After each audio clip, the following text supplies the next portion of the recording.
मिथिला संगीत धाम पर अहाँ सब दर्शक के बहुत बहुत स्वागत अछि। आई गायिका अमृता झा एकटा गीत गा रहल छथि। चलू ओ गीत सुनै छी।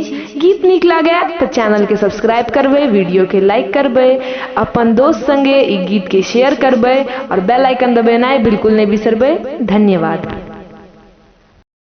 कार्तिक मास सोहावन सखी है, कार्तिक मास सोहावन सखी है, शोभैया छठी मई के घाट है। छठी मैया हमरो पर होइयौ ने सहाय।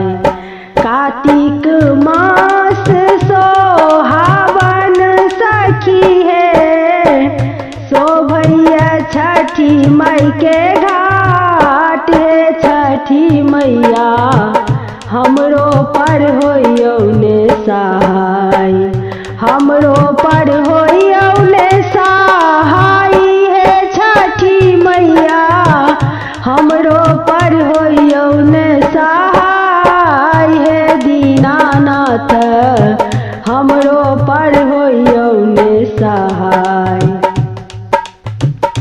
दुनु काल जोड़ी का बाझिन पुकारथी, दुनु काल जोड़ी का बाझिन पुकारथी, भोरे से करथी गोहार है। छठी मैया भोरे से करथी गोहार, भोरे से करथी गोहार है। छठी मैया बाजिन के दियौ जोरा लाल है। छठी मैया बाजिन के दियौ जोरा लाल, हमरो पर होइयौ ने सहाय है। छठी मैया हमरो पर होइयौ ने सहाय है। छठी मैया हमरो पर होइयौ ने सहाय।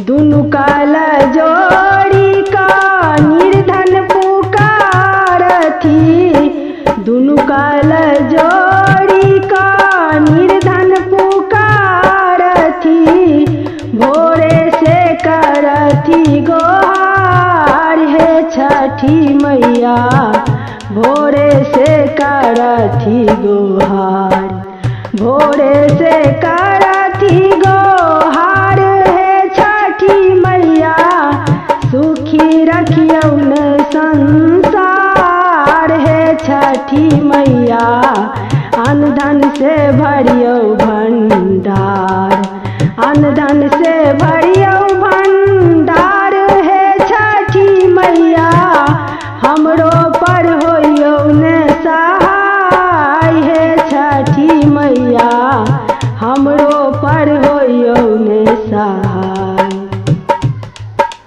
दुनु काल जोड़ी का कोढ़िया पुकारथी, दुनु काल जोड़ी का कोढ़िया पुकारथी, भोरे से करथी गोहार है। छठी मैया भोरे से करथी गोहार, भोरे से करथी गोहार है। छठी मैया काया दियौ ने वरदान है। छठी मैया काया दियौ ने वरदान, हमरो पर होइयौ ने सहाय है। छठी मैया हमरो पर होइयौ ने सहाय है। दीनानाथ हमरो पर होइयौ ने सहाय।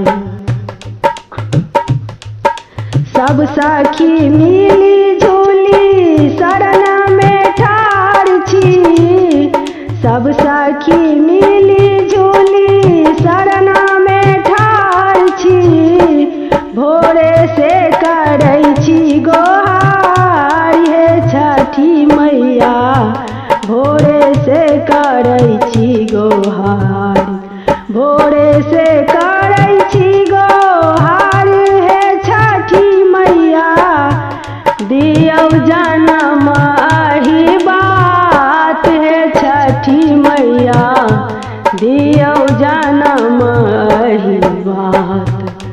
हमरो पर होइयो ने सहाय हे छठी मैया, हमरो पर होइयो ने सहाय हे दीनानाथ, हमरो पर होइयो ने सहाय।